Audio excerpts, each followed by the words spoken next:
Fala pessoal, tudo bem com vocês? Sejam muito bem-vindos ao canal Santos Futebol Arte, o canal do torcedor santista. E hoje vamos falar sobre atualizações sobre as contratações, chegadas e saídas de jogadores do nosso glorioso Santos Futebol Clube. Mas antes de tudo, eu peço que vocês possam curtir, compartilhar, se inscrever em nosso canal e ativar o sininho de notificação, para que vocês possam sempre estar bem atualizados com notícias diárias do nosso Santos Futebol Clube. E com referência a contratações, o Santos que aguarda até a data de hoje sobre uma resposta do Krasnodar da Rússia sobre o Júnior Alonso. Esse é o plano A santista. O grande problema é que o Santos tem a questão do Cueva e ficou o débito, né, por conta daquele imbróglio que teve. O Cueva depois foi para um outro clube, né, um clube mexicano, e o clube mexicano não pagou o Santos não pagou o Krasnodar, e aí ficou esse imbróglio. Então, com isso, essa negociação ela não é fácil.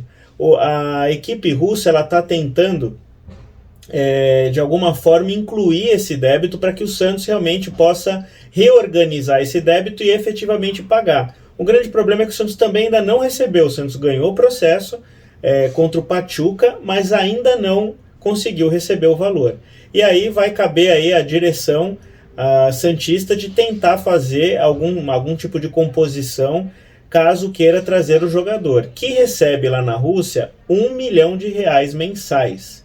É um grande nome, com certeza, é o plano A dos jogadores que o Santos, ou pelo menos que tem sido ventilado na mídia, é o melhor jogador.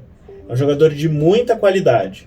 É um capitão, né, um verdadeiro capitão dentro de campo, e com certeza vai auxiliar muito essa zaga do Santos, que realmente tem sofrido muitos gols. Caso não seja possível, caso hoje não tenha essa resposta positiva, aí o Santos ele busca outros dois zagueiros. Voltou-se a falar no João Basso, mas a diretoria do Arouca é irredutível quanto aos valores. Se o Santos quiser contratar, vai ter que pagar os 2 milhões de euros. Com relação ao Federico, zagueiro, que está no Liverpool do Uruguai, esse já é uma segunda conversa. Inicialmente o Santos achou alto a pedida por empréstimo, com possibilidade de compra, né? Na realidade, o clube do Liverpool queria a obrigação de compra, e aí o Santos também discute essa questão, juntamente com o valor pedido para empréstimo, que é de $500 mil.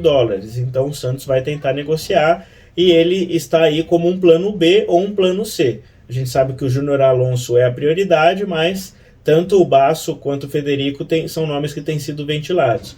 E a diretoria ontem garantiu que até sexta-feira vai apresentar 2 reforços, pelo menos 2 reforços.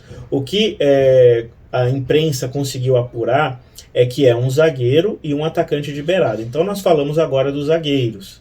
Agora, com relação ao atacante de beirada, esse nome ainda não foi divulgado. Parece, né, que é um jogador internacional, que vem do futebol sul-americano. Segundo, né, as fontes não disseram o nome, mas é um jogador de qualidade que vem realmente para causar uma contratação de impacto. Pelo menos é o que tem sido dito. A gente não tem certeza, né? A gente já viu o Rueda falar que trouxe jogador de impacto apresentando o Mendonça. É um jogador que tem qualidade? É um jogador que tem qualidade, mas não é uma contratação de impacto. É um jogador que estava no Ceará, num clube que estava sendo rebaixado praticamente ali para a Série B. Né? Então, para o Rueda foi uma contratação de impacto, para a torcida santista não foi. Então, a gente não sabe realmente quem é esse jogador ainda. A grande questão é que o Santos também precisa do meio campo. Ele trouxe o Jean Lucas, e a diretoria fala em 2 jogadores. E a meia? Se não tem um outro jogador para meia, não seria interessante trazer o Pituca agora, pagar $4 milhões, né? Aí a diretoria, mas se a gente trouxer o jogador por 4 milhões, a gente vendeu por 1.750.000. E daí? Né? Qual o problema? realmente é um valor que está se pagando mais caro do que vendeu? Está. Mas o que vale mais? Perder a receita no ano que vem para uma segunda divisão, ou ter a garantia de ter mais um meia que vai fortalecer a equipe santista? Não é porque vai chegar o Pituca, o Santos vai chegar na Libertadores? Não, não necessariamente. Só que a gente sabe que é um jogador que tem qualidade. É um jogador que vai agregar. E a gente não pode contar com o G. Lucas para todos os jogos. Ele pode machucar, ele pode ter que descansar, ele pode ter que ser substituído. Tem diversas situações dentro do jogo. E aí, se o Santos chegar lá, o Paulo Turra olhar para o banco e não tiver um meia, ele vai colocar qual jogador? A gente vai ser obrigado a colocar esses jogadores que estão no banco do Santos, que hoje não ajudam em nada. É aquela coisa, vai entrar um meia, coloca o Camacho. Né? A torcida santista fica maluca com isso, né?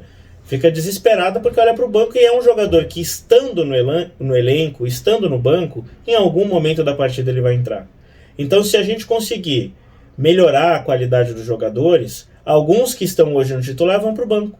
E aí melhora um pouco, porque melhora o time titular e tem ali um jogador que pode ajudar ali durante alguns minutos, que oscila, que não necessariamente seja um grande jogador, mas pode compor. Agora, do jeito que está, se o Santos ficar só com o G. Lucas, mesmo que contrate um atacante de beirada, porque pelo que tem se falado, o Soteldo não vai mais jogar esse ano, pelo menos não com essa presidência, e não com o Paulo Turra, eu acho que o Paulo Turra até não está tão difícil. Eu acho que o mais difícil é a questão da presidência mesmo, dos problemas, né, das notícias que saíram, né, que realmente complicam ali a situação do Soteldo. Mas o que vai acontecer agora? Né, muito provavelmente não vai conseguir ser negociado. E aí o que vai acontecer? O Santos vai ficar pagando um salário de 500 mil durante 6 meses, desvalorizando o seu ativo? A diretoria vai ter que sentar, vai ter que conversar. A princípio, no momento, ele não joga mais esse ano no Peixe. Não joga mais com essa diretoria. Mas, como tudo no Santos muda do dia para a noite, da água para o vinho, a gente pode até esperar alguma situação como essa, caso não consiga negociar o jogador, que é o que vem acontecendo. Restam 7 dias para encerrar a janela e, se não houver nenhuma proposta, o Santos vai ter que resolver o que vai fazer com o jogador. Ou se vai ficar pagando um jogador, né, por todo esse tempo e desvalorizando o seu próprio ativo, que acabou de pagar 20 milhões. De forma parcelada, mas acabou de pagar. Né, contratar em definitivo. Não acabou de pagar, mas acabou de contratar em definitivo. O pagamento é parcelado. Então o Santos precisa, urgentemente, de mais jogadores. Eu não sei se realmente vai se confirmar essa quantidade de 2, porque a gente sabe que, né, que a diretoria santista, a gente só acredita mesmo quando tiver assinado o contrato, mas caso sejam somente 2, é pouco. Realmente é muito pouco para um time que vai ficar totalmente dependente do G. Lucas. E não pode se contar com o jogador. Futebol é muito dinâmico. O jogador às vezes tem desgaste, não pode jogar, tem que poupar. Se jogar o jogador jogar 90 minutos todos os jogos, em algum momento ele vai estourar. Né? Então o Santos tem que pensar nisso. Né? Tem se falado que não vai trazer. Agora, a pergunta é, será que com essa pressão, o resultado de sábado, que a gente não sabe, se não for um resultado favorável, a diretoria mais pressionada, não vai chegar no último dia ali e vai falar, vou pagar a multa ali e trazer o Pituca? Seria o ideal. Se a diretoria está esperando alguma outra situação, né, até lá, e no último momento contratar o Pituca, para essa temporada, ok. Agora, ele precisa vir. Porque depois ele chegar pro ano que vem e o Santos ter o risco de cair, não vai resolver muita coisa. Mas daqui 6 meses é de graça, mas a gente tem que pensar não nos valores presentes, mas sim em tudo que engloba, né? Em todo esse planejamento que a própria diretoria a gente sabe que não faz, né? Infelizmente. Então, se houvesse um planejamento, que não há, seria diferente, né? Mas enfim, voltando a falar aí com relação às contratações. Então, nós falamos desses nomes que podem chegar, o atacante de beirada. Tem também a saída do Lucas Barbosa, que foi confirmada hoje. Né? O Lucas Barbosa está por empréstimo, foi negociado com o Curitiba. Alguns torcedores, né, podem pensar que não foi uma boa, de reforçar um time que está brigando ali na mesma posição, né, no mesmo campeonato do Santos, para não cair. Mas eu acho que assim, se o Santos não vai contar com jogadores, tem que emprestar. São ativos do clube, não pode desvalorizar. Vai ter o Curitiba vai pagar todo o salário dele, então já vai haver ali um enxugamento ali da folha de pagamento.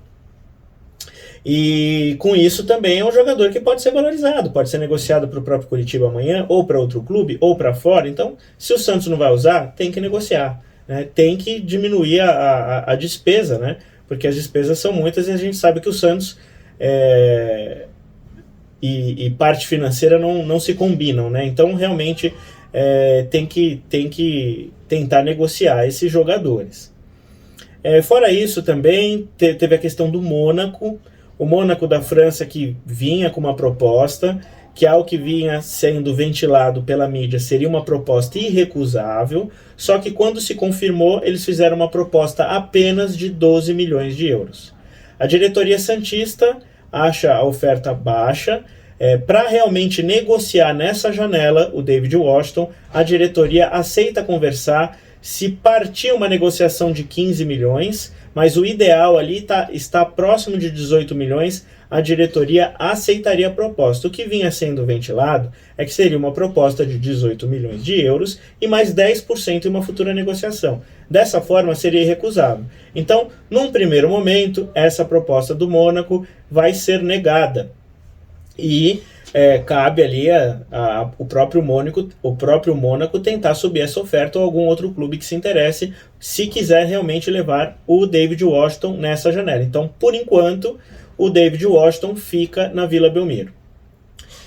Com relação à formação do jogo para essa partida contra o Fluminense no Maracanã, o Santos volta a jogar na mesma formação do último jogo contra o Botafogo na Vila, 4-4-2, formação que foi bem melhor, trouxe bem mais consistência para o meio-campo, principalmente com a chegada do Jean Lucas, que fez seu primeiro jogo, uma excepcional partida, mesmo estando fora de ritmo de jogo, e a gente espera que esse segundo jogo seja na mesma qualidade do primeiro. A gente sabe que é uma situação diferente, o Santos joga fora de casa, vai ser da mesma forma do Santos jogar, ele vai entregar a bola para o adversário e vai esperar o erro do próprio adversário e partir para o contra-ataque, né?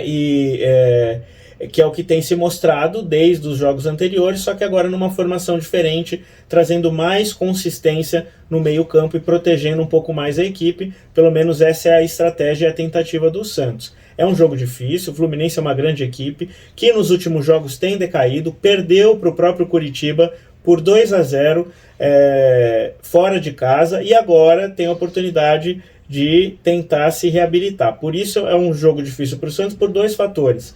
O Fluminense vem de uma derrota, né, então vai tentar ali se reabilitar no campeonato e joga dentro da sua casa. O Santos tem a expectativa de fazer um jogo tão bom quanto foi feito contra o Botafogo, na busca de uma vitória, ou pelo menos um pontinho ali, eu acredito que já seja de bom tamanho, caso, né, dependendo das circunstâncias do jogo, seja um jogo ali bem difícil, pelo menos o Santos conseguir arrancar um ponto e tentar não sofrer tantos gols como tem sofrido, né, o Santos pode ter um resultado importante nesse último jogo para tentar se reabilitar. Lembrando que se o Santos perder o jogo, ele tem grandes chances de ficar muito próximo de entrar na zona do rebaixamento, dependendo de combinação de resultados. Então aumentaria ainda mais a crise. Então se o Santos pelo menos tentar pontuar, fizer pelo menos um ponto no jogo, ele não tem condição de pelo menos no próximo jogo entrar na zona do rebaixamento e tentar, né, no jogo posterior, que é na Vila Belmiro contra o Atlético Paranaense, um resultado positivo para tentar se afastar dessa zona da degola. Tá certo? Hoje tivemos o Júlio Furti apresentado, o Falcão também desconversou sobre contratações, foi perguntado no final, ele desconversou e falou que só vai falar sobre nomes quando estiverem confirmados, e a gente espera que essa informação, né, que partiu da mídia, né, internamente, que a diretoria espera anunciar 2 reforços, foi uma informação trazida pelo jornalista Wagner Frederico. Fora isso, falamos sobre o Mônaco, Lucas Barbosa.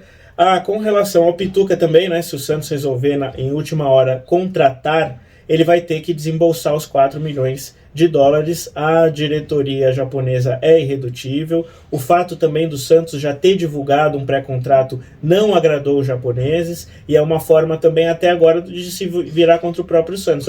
Vocês já disseram que o jogador já está contratado, mesmo que seja um pré-contrato, já fizeram toda uma divulgação, então vocês querem agora, vocês pagam. A diretoria japonesa é irredutível quanto a isso. Se o Santos quiser, vai ter que pagar, né? Senão vai ter que aguardar até janeiro. E só para finalizar o conteúdo de hoje, muito provavelmente João Paulo estará apto para jogar no sábado contra o Fluminense. Foi constatado uma leve inflamação no quadril. Se durante os treinamentos, nesses próximos dias, essa dor for diminuindo, né, e não for se tornando um incômodo, João Paulo vai para o jogo.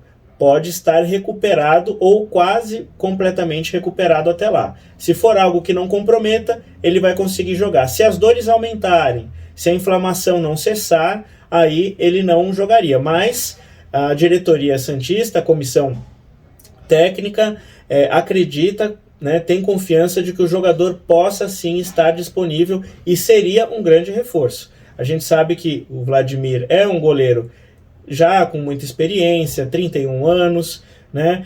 Não dá para dizer que não é um goleiro que não tenha qualidade, mas não dá para colocar ali na mesma prateleira do João Paulo. Sabendo também de algumas deficiências que o João Paulo tem, mas ainda assim, né, o Vladimir é bem melhor pegador de pênalti do que o João Paulo, mas nos demais atributos, se a gente colocar na balança, o João Paulo é superior ao Vladimir e é um líder dentro de campo, isso também é um capitão, é um líder dentro de campo, isso também faz toda a diferença, e quando ele está em determinados jogos ali, que ele está iluminado, ele consegue realmente fechar o gol e fazer defesas milagrosas. E assim a gente espera, né, porque a gente sabe que não vai ser fácil, é um time bem ofensivo, o time do Fluminense, apesar de ser um jogo que casa com o estilo hoje de jogo do Santos, que é dar a bola para o adversário, partir no contra-ataque. O Santos vai ter que ser muito atento nos jogos, tanto do início até o final do jogo, para não acontecer o que aconteceu no jogo contra o Botafogo. Tá certo, pessoal? Então fiquem ligados, a qualquer momento trago novas notícias e informações do nosso glorioso Santos Futebol Clube. Um abraço a todos e até a próxima!